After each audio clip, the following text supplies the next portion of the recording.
राधे राधे दोस्तों, आप सभी का मेरे चैनल में स्वागत है। आज हम बात करने वाले हैं जो इस कथा को सुनेगा उसे 84 लाख योनियों से मुक्ति मिल जाएगी। तो चलिए वीडियो को स्टार्ट करते हैं।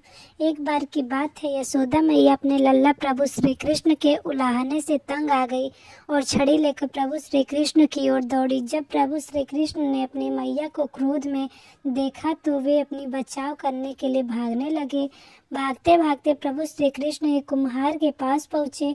कुम्हार तो अपने मिट्टी के घड़े बनाने में व्यस्त था, लेकिन जैसे ही कुम्हार ने अपने प्रभु श्री कृष्ण को देखा तो वह बहुत प्रसन्न हुआ। कुम्हार जानता था कि प्रभु श्री कृष्ण साक्षात परमेश्वर हैं। जब प्रभु श्री कृष्ण ने कुम्हार से कहा कि कुम्हार जी, आज मेरी मैया मुझ पर बहुत ज़्यादा क्रोधित है, मैया छड़ी लेकर मेरे पीछे आ रही है, यह मुझे कहीं छुपा लो। तब कुम्हार ने प्रभु श्री कृष्ण को एक बड़े से मटके के नीचे छुपा दिया। कुछ क्षणों में मैया यशोदा भी वहां आ गई और कुम्हार से पूछने लगी, क्या तुमने मेरे कन्हैया को कहीं देखा है? कुम्हार ने कहा, नहीं मैया, मैंने कन्हैया को नहीं देखा। प्रभु श्री कृष्ण ये सब बातें बड़े से घड़े के नीचे छुप कर सुन रहे थे। मैया तो वहां से चली गई। अब प्रभु श्री कृष्ण कुम्हार से कहते हैं, कुम्हार जी, यदि मैया चली गई हो तो मुझे इस घड़े से बाहर निकालो। कुम्हार बोला, ऐसे नहीं प्रभु, पहले मुझे 84 लाख योनियों के बंधन से मुक्त करने का वचन दो। भगवान श्री कृष्ण मुस्कुराए और कहा, ठीक है, मैं तुम्हें 84 लाख योनियों से मुक्त करने का वचन देता हूँ।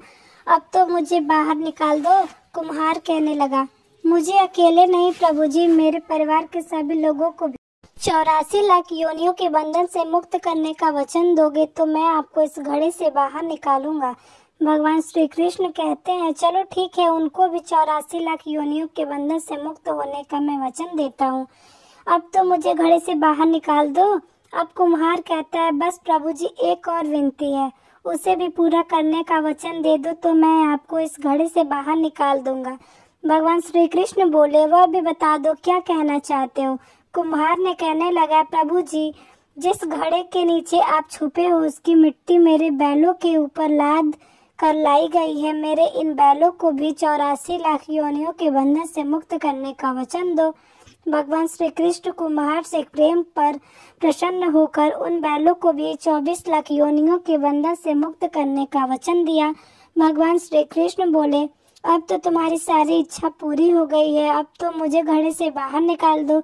बस एक अंतिम इच्छा और है, उसे भी पूरा कर दीजिए। और वह इच्छा यह है, जो भी प्राणी हम दोनों के बीच के इस संवाद को सुनेगा उसे भी आप 84 लाख योनियों के बंधन से मुक्त करोगे। बस यह वचन दे दो तो मैं आपको इस घड़े से बाहर निकाल दूंगा। कुम्हार की प्रेम भरी बातों को सुनकर भगवान श्री कृष्ण बहुत खुश हुए और कुम्हार के इस इच्छा को पूरा करने का वचन दिया। और कुम्हार बाल श्री कृष्ण को घड़े से बाहर निकाल दिया और उनके चरणों में प्रणाम किया। प्रभु के चरण धोए और चरणामृत पिया। अपनी पूरी झोपड़ी में चरणामृत का छिड़काव किया और भगवान श्री कृष्ण के गले में इतना रोया कि वह प्रभु में ही लीन हो गया।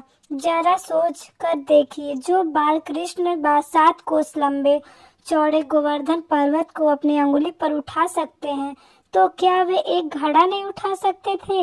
लेकिन बिना प्रेम रीझे नहीं नटवर नदी नंद किशोर, कोई कितना भी यज्ञ करे, अनुष्ठान करे, कोई भी कितना दान करे, चाहे कितनी भी भक्ति कर ले, लेकिन जब तक मन में प्राणी मात्र के लिए प्रेम नहीं होगा, भगवान